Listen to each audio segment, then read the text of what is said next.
पुढे मारुतीने लहान रूप धारण केले व श्रृंगमुरुडास जाऊन गुप्त रूपाने राजवाड्यात प्रवेश केला। त्यावेळी राणी पद्मिनी, मैनाकिनी आपल्या मंचकावर स्वस्थ निजली होती। तिच्या दासी वगैरे दुसरे कोणी जवळ नाही। असे पाहून मारुती तिच्या महालात जाऊन मंचकावर बसला। त्याने राणीचा हात धरिला, तेव्हा ती जागी झाली व मारुती तिच्या दृष्टीस पडला। त्यासरसे तिने त्याच्या पायांवर मस्तक ठेविले।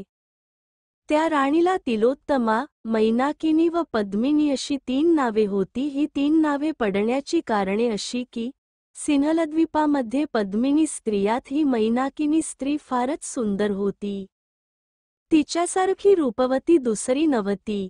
एके दिवशी ती सहज आकाशाकडे पाहत असता, त्यावेळी विमानात बसून जात असलेल्या वसूचे धोतर एके बाजूस होऊन विषयदंड विमानाच्या गवाक्षद्वारातून मैनाकिनीच्या पाहण्यात आला। तेव्हा तिला हसू आले। हे पाहून तो तिला म्हणाला, माझ्याविषयी तुला प्रीती उत्पन्न झाल्यामुळे तुला हसू आले आहे। खरोखर तू व्यभिचार कर्म करणारी पापीण आहेस। मी तसा भ्रष्ट नाही। सर्व वसूंमध्ये मी श्रेष्ठ व तपस्वी आहे। असे असता माझ्या अभिलाषाची इच्छा करून हसतेस तर आताच स्त्रीराज्यात तुझी वस्ती होईल। तेथे तुला पुरुष दिसावयाचा नाही। तो शाप ऐकताच ती त्याची स्तुती करून म्हणाली, महाराज, चुकून अपराध घडला, त्याचा परिणाम अशा प्रकारचा झाला। जे प्रारब्धी असेल ते बिनतक्रार भोगले पाहिजे हे खरे। परंतु आता इतके तरी करा की मला उशाप देऊन आपल्या चरणाच्या ठिकाणी जागा द्यावी। ती प्रार्थना ऐकून वसूने उशाप दिला की, हे पद्मिनी, तुला सांगतो ऐक। स्त्रीराज्यात हल्ली राज्यपदावर राणी तिलोत्तमा बसलेली आहे। ती मरण पावल्यावर तू त्या राज्यपदावर बसशील। आता माझ्या ठिकाणी तुझा हेतू गुंतला आहे तर माझा पुत्र मच्छिंद्रनाथ तुझशी रममाण होईल। त्याच्यापासून तुला मीननाथ या नावाचा एक पुत्र झाल्यावर मच्छिंद्रनाथ तुझपासून दूर जाईल। मग तूही स्वर्गाप्रत येऊन भोग भोगशील। हे ऐकताच मैनाकिनीने त्यास विचारिले की, त्या ठिकाणी एकही पुरुष नसून साऱ्याच स्त्रिया आहेत, मग त्यांना संतती तरी कशी होते? तेव्हा त्याने सांगितले की, वायूचा पुत्र मारुती ऊर्ध्वरेता आहे। त्याच्या बुभुकाराच्या योगाने स्त्रियांना गर्भधारणा होते, पण पुरुष गर्भ मात्र गळून जातो व स्त्रीगर्भ वाढतो। उपरीक्षवसूने ही माहिती मैनाकिनीला सांगितल्यानंतर मच्छिंद्रनाथाची व माझी भेट कशी होईल म्हणून तिने त्यास विचारिले। शिवाय तिने अशी शंका विचारिली की, ज्या ठिकाणी पुरुष मरण पावतात तेथे मच्छिंद्रनाथाचे येणे कोणत्या युक्तीने होईल, हे मला कळवावे। ते ऐकून तो म्हणाला, तू आता तप करून मारुतीची आराधना कर, म्हणजे तो प्रसन्न होऊन तुझी चिंता दूर करील। पण तुला एक गोष्ट सांगून ठेवतो, ती नीट लक्षात धरून ठेव। ती ही की, ज्या वेळेस मारुती प्रसन्न होऊन वर देण्यास तयार होईल त्यावेळेस तू त्याच्या प्रत्यक्ष अंगसंगाचे मागणे माग। तो संकटात होऊन मच्छिंद्रनाथास घेऊन येईल। अशा बेताबेताने तुझा कार्यभाग साधून घे। त्या मारुतीविषयी तू कोणत्याही प्रकारच्या शंका मनात आणू नकोस। तो तुझी मच्छिंद्रनाथाची निसंशय गाठ घालून देईल। असा वर देऊन उपरीक्षवसू आपल्या स्थानाप्रत गेला। त्यानंतर मैनाकिनीने स्त्रीराज्यातील शृंगमुरुड नामक शहरात प्रवेश केला। तेथे ती एका चांभाराच्या घरी गेली व ओटीवर बसली। तेव्हा घरधणीन तिची चौकशी करू लागली असता तिने आपली मूळ कथा सांगितली। ती अशी की, मी सिंहलद्वीपी राहत असते, पण उपरीक्षवसूचा शाप झाला म्हणून या शहरात आले। आता माझा येथे कसा निभाव लागेल हे माझे मलाच कळत नाही। हे ऐकून चांभारणीने सांगितले की, तू मला कन्येप्रमाणे आहेस, येथे खुशाल राहा व आपल्या हाताने स्वयंपाक करून जेवीत जा। मग ती आनंदाने तेथे राहिली। ती दोघींचा स्वयंपाक करू लागल्यामुळे चांभारणीची चूल सुटली। ती तेथे राहून आनंदामध्ये आपली कालक्रमणा करी। एके दिवशी तिलोत्तमा राणीने प्रधानादी दरबारातील स्त्रियांस सांगितले की, माझा वृद्धापकाळ झाल्यामुळे मी किती दिवस जगेन याचा नेम नाही। यास्तव या स्त्रीराज्यपदावर कोणाची स्थापना करावी याचा विचार केला पाहिजे। तेव्हा मंत्रिमंडळाने सांगितले की हत्तीच्या सोंडेत माळ देऊन त्यास नगरात पाठवावे व तो जिच्या गळ्यात माळ घालील तिला राज्यपदावर बसवावे। ही युक्ती तिने आनंदाने मान्य केली। मग एका सुमुहूर्तावर हत्तीच्या सोंडेत माळ देऊन त्यास नगरात पाठविले। त्याने मैनाकिनीच्या गळ्यात माळ घातली। त्यावरून तिला राजवाड्यात मोठ्या थाटाने नेऊन सिंहासनावर बसविले। मैनाकिनीस राज्य प्राप्त झाल्यानंतर तिने मोठे तप केले। तिची निष्ठा पाहून मारुती प्रसन्न झाला वगैरे इतिहास मागे विदित केलाच आहे। ती सिंहलद्वीपामध्ये असता तिच्या आईबापांनी आवडीने तिचे मैनाकिनी असे नाव ठेविले होते। ती सिंहलद्वीपातील स्त्री पद्मिनी असल्याने लोक तिला त्याच नावाने हाक मारीत। तिला तिलोत्तमाचे राज्य मिळाल्यामुळे कोणी तिला तिलोत्तमा असेही म्हणत। अशी ही तिची 3 नावे प्रसिद्ध झाली। असो, मारुतीने मैनाकीने राणीचा हात धरल्यानंतर तो म्हणाला की मी वचनात गुंतल्याप्रमाणे मच्छिंद्रनाथ तुझ्या स्वाधीन केला, परंतु तो आता येथे फार दिवस राहणार नाही। का की मच्छिंद्रनाथाचा शिष्य गोरक्षनाथ हा त्यास घेऊन जाण्यासाठी येथे येत आहे। तो सर्वांना अजिंक्य आहे। मी तुझ्यासाठी पुष्कळ उद्योग केला, श्रीरामानेही सांगून पाहिले, परंतु आम्हा उभयतांचे त्याने ऐकिले नाही। गोरक्षनाथ मच्छिंद्रनाथास नेल्याशिवाय राहणार नाही, म्हणून मारुती स्पष्ट बोलला।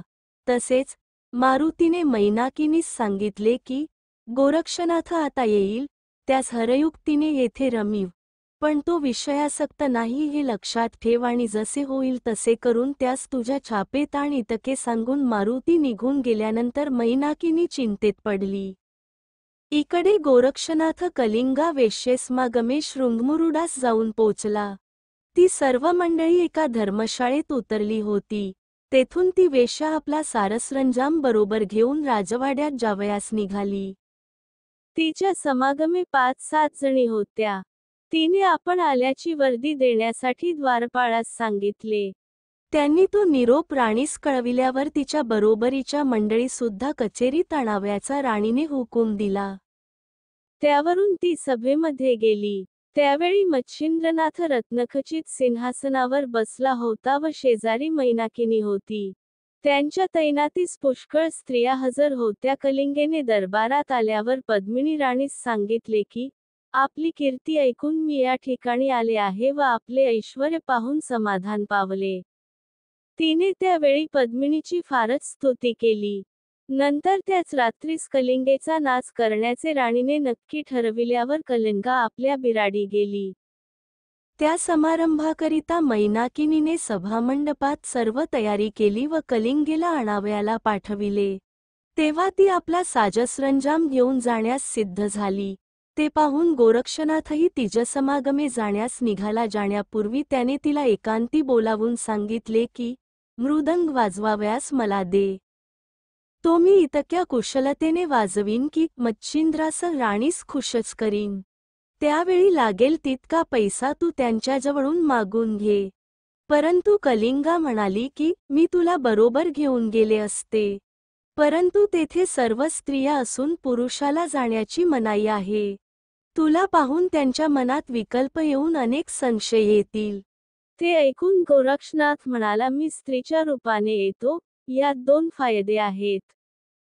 गुरुची भेट मला व्हावी हे माझे कार्य होईल व तुलाही पैसा पुष्कळ मिळेल। हे त्यांचे म्हणणे कलिंगेने कबूल केले। मग उत्तम तऱ्हेने लुगडे नेसून चोळी घालून, वेणीफणी करून व दागदागिने घालून त्याने हुबेहूब स्त्रीचा वेश घेतला।